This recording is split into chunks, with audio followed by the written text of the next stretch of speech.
De ondernemers op het industrieterrein hebben al jarenlang problemen met de onvierroutes naar Hardenbedrijf.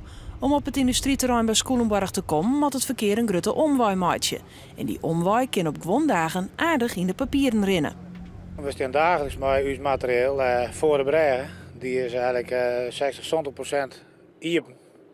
Dus zo lang staan we eigenlijk voor de bregen te wachten.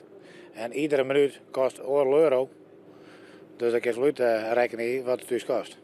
Het is de bedoeling dat er nou een ontsluitingsdiek online wordt tussen Sculemborg en de N369. Deze wordt in de jest van het jaar online en kan in 2016 volslijn broekt worden.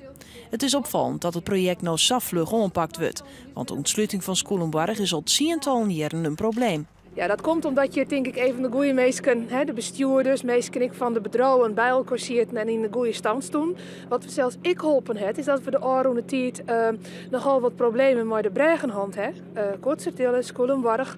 Ja, en dat houdt dus in dat wij zeggen dat als er een bregen uitloopt, dan wordt het wel heel moeilijk voor bepaalde dorpen of bedrijven om voortkomen te kunnen. En dat ontsluitingsdieken dus heel wichtig binnen. Naast het onlezen van een ontsluitingsdiek wordt er ook werken aan het onlezen van een recreatiegebied. De kosten van het project worden voor het grootste pad terug de belutsen oerheden betellen.